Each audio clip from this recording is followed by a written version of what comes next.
विधान परिषदेसाठी एकनाथ शिंदेंचं धक्कातंत्र. शिंदेंकडून बच्चू कडूंना विधान परिषदेची ऑफर. शिंदे आणि कडूंची मुंबईमध्ये भेट झाल्याची सूत्रांची माहिती.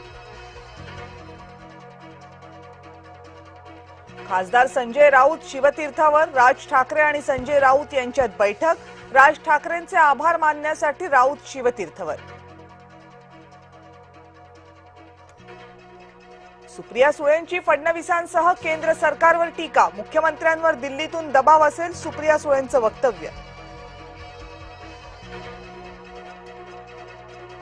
महिलांना आरक्षण मिळणार नाही तोपर्यंत स्वस्थ बसणार नाही. विधेयकाच्या समर्थनार्थ 1 कोटी महिलांच्या सह्या गोळा करणार. विरोधकांचा महिला विरोधी चेहरा उघड करू, फडणवीसांचा निर्धार. काँग्रेसची अर्बन नक्षलवादी मानसिकता. पत्रकार परिषदेतून मुख्यमंत्री देवेंद्र फडणवीसांचा हल्लाबोल. राहुल गांधींवरही साधला निशाणा. महिला आरक्षण विधेयकाला 2023लाच मंजुरी. फडणवीसांच्या टीकेला संजय राऊत आणि सुप्रिया सुळेंचं प्रत्युत्तर. मुख्यमंत्र्यांनी खोटं बोलू नये, फडणवीस भाजपवर हल्लाबोल.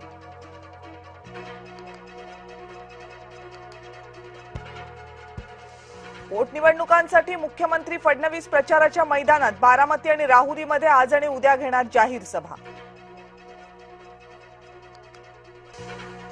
पार्थ पवारांनी केली सभास्थळाची पाहणी. उद्या सुनेत्रा पवारांची सांगता सभा होणार.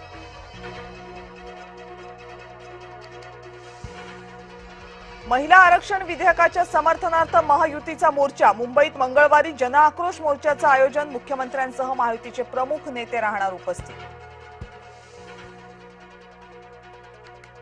निधी वाटपामध्ये साटम फॅक्टरची चर्चा. निधी वाटपाच्या असमतोलावरून भाजपमध्येच अंतर्गत नाराजी. भाजपमध्येच निधी वाटपात समतोल नसल्याचा आरोप.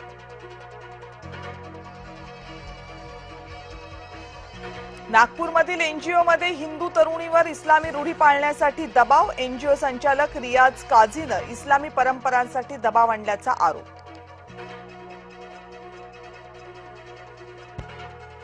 नमाज पढणं, रोजे पाळण्यासह खुदा हाफिज म्हणण्याची कर्मचाऱ्यांवर सक्ती.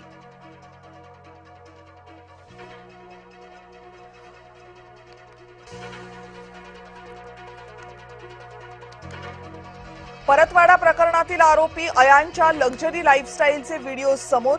3 आयफोन, थार गाडी, पिस्तूल, पैशाचं बंडल आलं कुठून? सध्या एसआयटी कडून तपास सुरू. 8 जण अटकेत.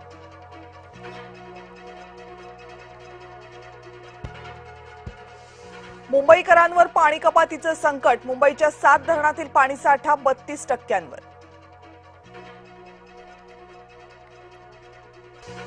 चर्चा पुन्हा फिसकटली तर सर्व वीज प्रकल्प आणि पूल उद्ध्वस्त करू. डोनाल्ड ट्रम्प यांची इराणला धमकी. अमेरिका आणि इराणमधली शस्त्रसंधी धोक्यात. हॉर्मुझमध्ये अमेरिकेकडून इराणचं जहाज जप्त. अमेरिकेचं शिष्टमंडळ आज पाकिस्तानला जाणार. उपाध्यक्ष जेडी वान्स जाणार की नाही याबाबत संभ्रम कायम.